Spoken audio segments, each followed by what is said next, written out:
Sobre las perspectivas del año en general, el que será nuestro primer invitado del año 2022, Alfredo Ferrero, quien ha sido ministro de Comercio Exterior y Turismo, que ha tenido una participación importante en la negociación de tratados de libre comercio. Señor Ferrero, buenos días y feliz año 22. Buenos días, Fernando. Encantado estar con ustedes en este primer día del año útil, digamos así, y esperando pues que el 2022 sea un mejor año para el país y para todos nosotros. Para que sea un mejor año fuera del aspecto sanitario, ¿qué le parece a usted? ¿Cuáles le parece que son los temas más importantes sobre los que debemos buscar consenso? Bueno, claramente en el caso del Perú tenemos dos temas para mí cruciales. El primero es el tema de la economía, la reactivación económica que no aparece, y por otro lado el tema político, que está gravemente vinculado con la economía, en la medida en que cualquier situación política impacta en la economía directamente, como lo hemos visto. Lamentablemente la economía no está bien, y no está bien por factores internos, locales, propios. No son cuestiones del escenario mundial, porque el escenario mundial, para el caso del Perú, más allá del tema del COVID, que es un factor, tiene una perspectiva en la medida en que Perú es un país minero, y las minerías, los metales tienen precios muy altos que están generando gran cantidad de divisas y de exportaciones. Por eso es que la cifra de Perú de exportaciones este año va a ser muy buena, no porque el gobierno haya actuado positivamente a favor de las exportaciones, sino porque el precio del cobre y del oro se ha mantenido alto. Sí, señor Ferrero, muy buenos días. Aparentemente el Ministerio de Economía y Finanzas es bastante positivo respecto al balance del 2021. De hecho, ayer en su cuenta oficial de las redes sociales escribió y colocó un cuadro en donde demostraría que el Perú, en el año 2021, el Perú liderará el crecimiento económico en la región de América Latina, siendo único de los dos únicos países cuya economía crecerá en 2 dígitos. Este tuit pues ha generado ciertas críticas porque algunos dicen no se ajusta a la realidad. Sí, yo creo que primero que es un tuit engañoso y no dice la verdad, porque primero el escenario 2021 no es un escenario que del gobierno de Castillo haya producido, ¿no? La coyuntura internacional, como hemos dicho, ha sido favorable y Perú venía de un atraso complicado en economía debido al COVID del año 2019-2020, y ese efecto rebote se va a ver este año.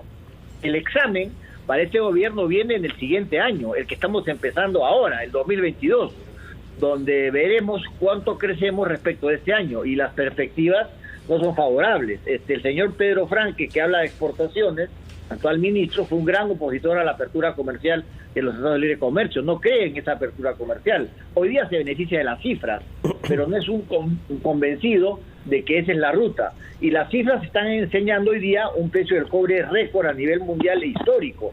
Y el Perú es un gran exportador de cobre. Imagínense cuánto más bien podríamos exportar si tendríamos los proyectos mineros hoy día paralizados o semi-paralizados, que todavía que no están sumando a estas cifras. Si tuviéramos a La Bamba, Tía María y otros proyectos funcionando, nuestras cifras de exportación serían aún mayores, pero justamente es el gobierno el que está dejando de actuar para darle viabilidad a estos proyectos, generaría más divisas y desarrollo. Así que yo creo que las cifras de economía del 2021 no son consecuencia del trabajo de este gobierno, más bien creo que podrían ser mejores si se hubiesen hecho otras cosas. Vamos a ver cuál es la cifra del 2022, y parecería que ahí va a haber una retracción importante de inversión privada, o no va a haber inversión privada en cuanto a porcentaje de incremento, o va a ser negativo, porque la incertidumbre política genera pues que la inversión escoja destinos más amigables, y el Perú hoy día no es un destino amigable para la inversión, lamentablemente. Señor Ferrero, usted recientemente en un artículo en el diario Perú 21 ha manifestado que el impacto de Castillo en la economía es negativo y que está generando inseguridad, inestabilidad e incertidumbre. Hay quienes plantean, por ejemplo, ya que usted señala también que la política y la economía están relacionados, que para, diríamos, corregir esta situación en cuanto a la gestión gubernamental, en este momento es necesario efectuar algunos cambios en el gabinete ministerial. Y le pregunto, por ejemplo, sobre la conveniencia de estos cambios en el sector economía y finanzas y también en el premierato, porque la premier en este sentido ha sido muy criticada por su manejo de los conflictos sociales mineros. ¿Cuál es su opinión? ¿Usted cree que es necesario un cambio de timón en estos momentos para corregir el rumbo del gobierno? Gracias por la pregunta. Es muy importante aclarar varios aspectos. En primer lugar, yo creo que el principal saboteador del gobierno es el propio presidente Castillo. Es el principal factor de inestabilidad. Sus marchas y contramarchas, su inacción y un poco su falta de liderazgo y todas estas indicios de corrupción que se han encontrado y que no han sido investigadas, ¿no? Sí. Probablemente otros presidentes, y aquí voy a hacer si hubiese sido pues de repente Keiko, mismo Alan García, que le hubiesen encontrado $20,000 en Palacio de Gobierno, sería otra la consecuencia política, ¿no? Seguramente no estaríamos hablando de ese tema ahora. Pero, por lo tanto, el primer elemento es Castillo. El segundo elemento es el gabinete. El gabinete tiene a una premier que aparentemente no tiene una buena relación con el presidente de la República y que es considerada una antiminera, justamente en el sector más dinámico y más fuerte de la economía peruana, por geografía, por geología. Es decir, nos ha sido dada la minería así. Es una bendición que ahora parece una maldición, porque hay proyectos que deberían estar funcionando y que no lo están haciendo. Entonces, yo creo que Mirta Vázquez es una premier que está, pues, digamos, dicen que va a haber cambios, no sabemos cuándo, pero parece que está, pues, ahí en el bolo, ¿no?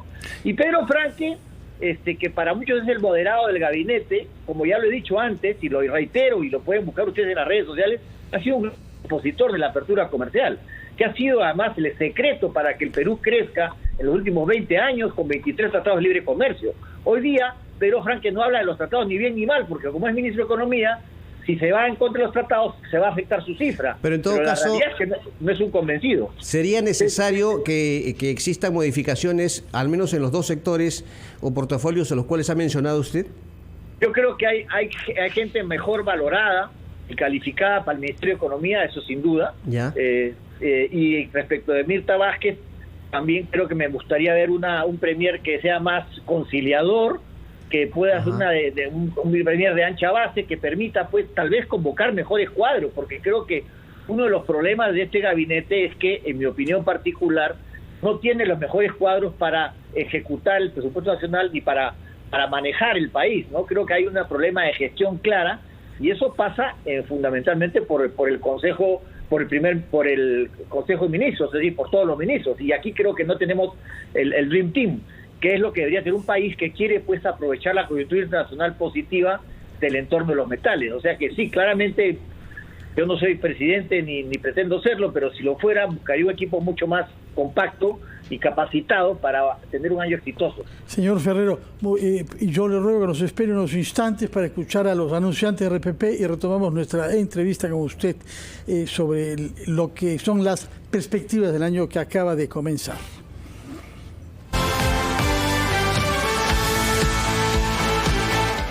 Usted mencionó el tema de la corrupción. Hay un artículo justamente sobre la corrupción escrito nada menos que por el presidente de la CONFIEP, aunque lo firme en el diario Gestión de Hoy en su calidad de presidente de Empresarios por la Integridad. Y hace notar que a nivel de los empresarios se han tomado medidas, tanto en la CONFIEP como en muchas empresas, para luchar contra este flagelo que tiene, como usted sabe mejor que yo, consecuencias económicas gravísimas en nuestro país. ¿Usted diría que los empresarios han buscado soluciones más pragmáticas y más eficaces contra la corrupción que la clase política? Bueno, yo creo que, Fernando, que la corrupción es un problema de todos, no solamente del Estado, también el sector privado tiene que decir lo suyo, porque no puede haber corrupción solo de un lado. Generalmente la corrupción viene de ambos lados, ¿no es cierto? Hay iniciativas privadas que han generado grandes problemas en los últimos años. Sin embargo, creo que en el caso del sector privado, a raíz del caso Lava Jato, han tratado de corregir o enmendar algunos de los temas y filtros de corrupción. Sin embargo, las consecuencias de estas en la economía nacional son gravísimas, porque hay varios puntos del PBI que se pierden como consecuencia de la corrupción. Y además no solo eso, sino que se paralizan las iniciativas privadas y públicas, y se genera que no hayan más obras. Por lo tanto, es un tema clarísimo y clave, ¿no? Sin embargo, este gobierno que dice que iba a luchar contra la corrupción y además por los más pobres, ni está luchando contra la corrupción, ni está beneficiando a los más pobres. Creo que más bien es todo lo contrario. Así que ahí tenemos otro de los aspectos fundamentales de cara al 2022. En general creo que la corrupción es parte del caldo de cultivo de una economía que no puede desarrollar su mejor potencial, ¿no? Pero una economía que en su gran mayoría también es informal. Entonces el gobierno propone reformas tributarias, aumento de sueldos mínimos, inclusive en la lucha contra la COVID-19 se implantan ciertas restricciones. Aparentemente no hemos comprendido eso, que somos un país informal, y desde el gobierno no se están dando medidas para poder precisamente reducir, ¿no?, esa cantidad de peruanos que viven dentro de la informalidad, donde también, por supuesto, hay corrupción. Efectivamente, mira, la informalidad es un factor, en el caso del Perú, atípico, porque hay pocos países en el mundo que pueden demostrar las cifras de informalidad que tiene el país. Eso también ha permitido, por un lado, que la crisis todavía no se sienta mucho, porque el peruano se las agencia, ve lo que hace para que la economía no le afecte, y esa informalidad es parte de esa ecuación. Ahora bien, la solicitud de mayores recursos del Ministerio de Economía no tiene mucho sentido cuando vemos que los gobiernos regionales, en un proceso que ha sido un desastre, porque la regionalización ha sido un desastre desde todo punto de vista, hay tremendos casos de corrupción en la regionalización, y además una falta de ejecución de obras, o obras mal hechas, o obras que no se hacen, o obras que se hacen se hacen obras que no se priorizan, obras eficientes, sino obras que no funcionan, que no sirven. Entonces, todo este tema tiene que ver con la corrupción. La regionalización ha sido también otro fracaso. Entonces, el Perú tiene muchas cosas que corregir. Por eso es que cuando nos distraemos en temas menores, ¿no es cierto?, discutir política de día a día en vez de generar economía, es lo que va a pasar, es que el país va a empezar a sentir las consecuencias de esta situación en los siguientes meses. Y si bien es cierto, todavía la calle no está demandando con demasiada agresividad estos cambios, el 2022 puede ser un año diferente si es que esto no se soluciona. Y Castillo parece que no tiene la solución. Y no es un tema acá de que, como aún no lo dije, de que sea provinciano, que sea chotano. No, acá es un tema de capacidad. Creo que Castillo no está en capacidad de manejar esta situación, no solo porque él mismo no está preparado, sino porque no se está rodeando de buena gente. Uh-huh. Puedes tú no ser preparado, pero conseguir a la mejor gente para que te ayude. Entonces, de alguna forma puedes suplir tus falencias, pero cuando tú no eres capaz para gobernar y encima tienes gente que tampoco está en esa calidad, tienes los problemas que hoy día tenemos. Yo creo que la informalidad es uno de los problemas, pero justamente lo que hay que hacer es utilizar bien los recursos. De entre el 40 y 50% de los recursos del Estado se devuelven al Tesoro Público a fin de año porque no se utilizan. Entonces, aparentemente no es falta de dinero, sino es una mala ejecución de esos recursos. Y esto no viene de ahora, no viene de antes, pero ahora se ha acentuado porque el gobierno pidió facultades delegadas para aumentar los impuestos sin aumentar la base tributaria, ¿no? Lo que es negativo, porque en una economía que está en recesión, saliendo de la pandemia, clavar más impuestos lo que va a generar es retraer la inversión y más informalidad. Señor Ferrero, usted, ya que se ha referido a la capacidad del presidente, esto me da pie para preguntarle, con relación a la relación, valga la redundancia, entre Ejecutivo y Legislativo. En la agenda de algunos partidos se mantiene todavía la posibilidad de una vacancia presidencial, y lo han manifestado sus integrantes de manera clara. Esta situación que está, diríamos, en la agenda pendiente, ¿de qué manera puede afectar la estabilidad política y económica del país, sobre todo económica, una consecuencia justamente de esta especie de caos político que hay en el Perú? Mantener este concepto o esta idea. A ver, la vacancia es un concepto sobre el cual no podemos estar yendo y viniendo y jugando, pero si el presidente no da da pie para la vacancia, es una opción política válida, además constitucional. ¿Y el presidente está dando pie para la vacancia, cree usted? Bueno, para que se discute el tema de todas maneras. Creo que estas reuniones con proveedores del Estado que después ganan licitaciones y que se reúnen con él en las noches fuera del Palacio de Gobierno demuestran que hay algunas situaciones medias complicadas que no han sido esclarecidas, ¿no? Cuando vemos la economía cómo está, el tema es que esto tiene que encuadrar entre lo que es el concepto de vacancia para efectos de incapacidad moral permanente, y ahí hay una discreción del Congreso, pero es una decisión política. Entonces, la vacancia es un tema de la gente en la medida en que el presidente da pie para que eso ocurra. Dependerá de su actuar que ese tema salga de la agenda o continúe en la agenda. No es conveniente para el país estar hablando de vacancia permanentemente, pero a veces no hay otra alternativa, ¿no? Porque si el país está estancado, paralizado, entonces la vacancia es un tema que está en la agenda. Y claro, si la calle, que todavía no es el caso, empieza a demandar esa situación, entonces ahí la cosa se puede complicar para el presidente Castillo si es que no enmienda. Parece que en 5 meses, que en realidad parecen 5 años, no 5 meses, por lo que hemos vivido, no ha habido un propósito de enmienda ni de cambio. Más allá de algunas reuniones puntuales que ha tenido con exministros, por eso también se habla del posible cambio de Pedro Franque, ministro de Economía, ¿no? A unas reuniones con mineros, pero la minería está paralizada, las Bambas está parada, Tía María la anularon de entrada, dijeron que no iba a Tía María, ¿no? Entonces son proyectos millonarios que generan no solamente un montón de divisas para el Perú en exportaciones, es decir, exportar, sino también empleo en la zona, empleo en obras, empleo en una situación donde el Perú necesita. Por eso digo que Castillo cada vez es el principal saboteador de su propio gobierno. De acuerdo. Hay un artículo del Instituto Peruano de Economía en El Comercio de hoy que prevé que la inversión privada caerá este año 9% y que como consecuencia de eso el PBI tendrá su tasa de crecimiento más baja de los últimos 13 años. Si usted tuviera responsabilidades, como los ha tenido en el pasado, ¿qué gestos promovería, qué decisiones tomaría desde ya para aumentar la confianza de los empresarios y que haya mayor inversión privada en el Perú? A ver, en primer lugar, lo que haría sería promover la inversión privada a todo nivel. No solamente a nivel de minería, que creo que habría que buscar de sacar adelante los proyectos que están paralizados. En mi opinión, creo que esos proyectos son viables. Más allá de la conflictividad social, se han ideologizado los proyectos, Por lo tanto, no es un tema de que si conviene o no, sino más bien se ha convertido en un tema ideológico. Yo creo que esos proyectos tienen que salir adelante. Yo trataría de que salgan adelante esos proyectos. En segundo lugar, lo que haría es tratar de reactivar el turismo, que también ha estado medio paralizado, ¿no es cierto?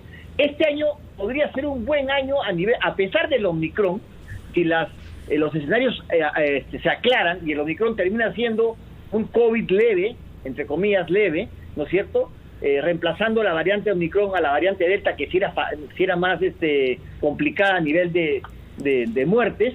Entonces podríamos tener un turismo que empieza a recuperarse de verdad, no solamente a nivel de turismo interno, sino a nivel de turismo en general. Creo que la pesca es otro sector que podríamos seguir mejorando, y por supuesto la agroindustria. La agroindustria ha sido la gran estrella del Perú. Últimos 20 años nos olvidamos, estamos hoy día exportando y con la posibilidad de que no esté cierto en la cifra, pero cerca de 9.000 millones de dólares de exportaciones. Nosotros en el año 2000, cuando empezamos los TLCs, exportábamos 600 millones, hoy día estamos en 9.000. Entonces, estos sectores tienen que incentivarse, tienen que ponerse en valor, hay que generar más empleo, hay que hacer que el dólar que esté en 4 soles pase al nivel que tenía antes, aproximadamente 3.5, 3.4. O sea, hay efectos de la economía que son responsabilidad directa de Castillo. ¿El dólar también? ¿El dólar forma parte de esos temas? Por supuesto. ¿El dólar? Claro, si el dólar está estacionado durante años en 3.3... pero es un fenómeno internacional, ¿no? No. A ver. El dólar, la inflación es un fenómeno internacional. Ok, pero el precio del dólar en el Perú es un factor local. Eso responde a la confianza que da la moneda localmente, porque la gente empieza a comprar con sus soles dólares y el dólar se ha disparado, que no es una consecuencia de internacional. El dólar está en el Perú porque Castillo es presidente del Perú y genera incertidumbre, porque la gente empieza a comprar dólares con sus soles. Entonces, a ver, hace 20 años o 10 años tenemos una economía mundial ¿Cuándo ha estado el dólar en 4 soles? No, En los nunca, pero últimos 10 o 15 años. la versión que ha dado el presidente del Banco Central sobre eso no es la que usted te está dando. Quizás él sabe un poco más que usted sobre este tema. No, En fin, a ver, hemos ¿en qué escuchado su opinión. sentido? ¿En qué sentido? En que son sobre todo factores externos y está esperando que baje el dólar por la desaceleración de la economía china. Y eso es lo que ha sostenido. El presidente del Banco Central ha hablado de la inflación. No, del precio del dólar. En cuanto al precio del dólar, sí, sobre eso ha hablado acá en cuanto al precio del dólar, el dólar en 4 soles es consecuencia de la estructura política. Los especialistas indican que el dólar podría estar en 3.5, 3.6, que sería el nivel normal desde 3.3 a 3.6 como consecuencia de una situación económica mundial. Cuando sube de 3.6 a 4 o 4.1 ya es un fenómeno local, porque la gente empieza a comprar dólares, ¿no? Sí, debería subir el dólar, pero conocemos su punto de vista entonces. Vamos con otras preguntas que tiene Carlos Villarreal y Mabel Huerta. Adelante, Mabel. Sí, son las 8:31. ¿Vamos a hacer una pausa o ya despedimos? Vamos a regresar con Alfredo Ferrero. Le pedimos, por favor, que nos espere un par de minutos. Escuchamos los titulares y continuamos con esa entrevista. Reflexiones sobre el 2021 y en sus proyecciones también, Alfredo Ferrero ha responsabilizado al presidente Pedro Castillo sobre todo lo negativo que ha sucedido y lo negativo que estaría por suceder si es que no se modifica la conducta o el estilo de gobernar. Pero yo le pregunto, señor Ferrero, ¿qué responsabilidad tiene la oposición también? ¿Qué responsabilidad hay desde el Congreso de la República? ¿Qué política se ha logrado articular desde el Pleno del Congreso? Sí, Mabel, sí, claro. Mire, el Congreso yo creo que está haciendo una labor de fiscalización y tiene que pasar a una labor más ejecutiva también. Creo que es bueno empezar a sacar proyectos para reactivar la economía, en sectores como pesca, acuicultura, como el tema forestal, que están estacionados y estancados hace 20 años y que podrían sumar a la cadena de valor del país. Y por otro lado, creo que hay que buscar ciertos consensos y diálogos entre el Ejecutivo y el Legislativo para poder evitar que este país siga en esta convulsión política, ¿no? Yo reitero, la situación política del país hoy día está en manos del Ejecutivo más que del Congreso. El Congreso tiene su labor que cumplir y creo que también tiene que cambiar un poco la agenda para no solamente dedicarse a hablar de Castillo todo el día, sino buscar cómo reactivar la economía con proyectos de ley. A ese punto quisiera ir, porque la oposición todavía tiene en agenda la vacancia presidencial. ¿Usted cree que eso se debería dejar de lado y comenzar con estos diálogos, o mejor dicho, estos diálogos ya se han dado, pero hay algunas bancadas que no se han querido unir a este diálogo? ¿Cree usted que lo deberían hacer y dejar de lado de la agenda de la oposición la vacancia? Yo creo que la política es el arte de saber negociar y consensuar temas, ¿no? Y creo que no se debe uno estacionar o estancar solamente en el tema de la vacancia. La vacancia estará en la agenda en la medida en que las condiciones estén dadas, pero el país no puede paralizarse por discutir todo el tiempo la vacancia, indicando, como lo he dicho antes, que el señor Castillo da elementos para que este tema se mantenga en la agenda. Y creo que su falta de transparencia ha sido uno de esos elementos, ¿no? Porque lo dije en un momento, o sea, ha hecho cosas Castillo que otros presidentes hubiesen hecho, seguramente ya no serían presidentes, ¿no? O sea, hay cosas pues curiosas, ¿no?, que no han sido aclaradas. Yo creo que hay que cambiar la agenda del país. Si realmente queremos que el Perú en el 2022 crezca, que la inversión privada regrese, porque como ya hemos visto las cifras, como dijo Fernando y ustedes en el programa, aparentemente no solamente es que no va a haber inversión, sino que va a ser negativa, es decir, hay inversión que se va a retirar del país, porque claro, la inversión busca lugares más cómodos, más amigables para su inversión, y el Perú hoy día no es un lugar amigable para la inversión privada, ni en minería ni en otros rubros, ¿no? Claro, entonces, por eso digo, ahí hay que tener cuidado. Por supuesto que el Congreso tiene responsabilidad, pero creo que hoy día el Ejecutivo es el que maneja el país y es el que está marcando la agenda política. Señor Ferrero, una pregunta muy concreta. ¿Cuál es su opinión? ¿Cuán preocupante puede tomarse el hecho de que en el 2021 el nivel de la inflación haya sido de 6,43%, la más alta en los últimos 13 años? Claro, ese es uno de los elementos que ha generado alza de precios, además del dólar. El día, en septiembre del año pasado, o sea, hace unos 2 meses, estuvo el señor Velarde en el Congreso. Usted puede ver la nota en el Internet. Ahí indicaba que hay un tema inflacionario, ¿no es cierto?, que el dólar está en 4.10, pero que debería estar en 3.5, 6.6, 6.7. A eso me refería yo cuando hablaba con el señor Carvalho. El dólar efectivamente tiene un efecto inflacionario, pero también tiene un efecto local, interno, como consecuencia de la situación particular del país. Esa inflación golpea a todos, no solamente al Perú, golpea al mundo. Pero ese sub extra del dólar hacia arriba, ese sí es un fenómeno interno. Entonces sí, el dólar no debería estar en 3.3 como estaba, pero tampoco en 4.0 o 4.1, a eso me refiero, ¿no? La inflación es un fenómeno mundial, sobre eso no podemos culpar a Castillo, claramente, pero sí podemos culparlo del incertidumbre político que genera que el dólar suba más allá de la inflación mundial, y los alimentos también. O sea, los alimentos están subiendo no solamente por la inflación mundial, sino porque el tipo de cambio, al haber subido, genera que los insumos importados, el petróleo importado, el maíz, todo genera una cadena que incrementa la canasta básica familiar. O sea, efectivamente, como dice el señor Carvalho, estoy de acuerdo, el dólar sube por inflación, pero también sube por aspectos internos.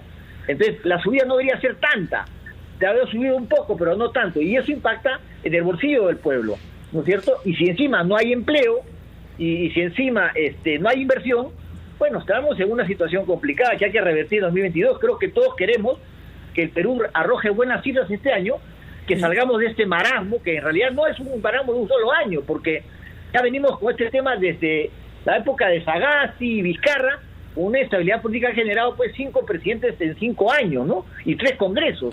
Eso no es normal para ningún país del mundo. Bueno, muchas gracias, señor Alfredo Ferrero, por sus explicaciones. Que tenga un feliz año 2022.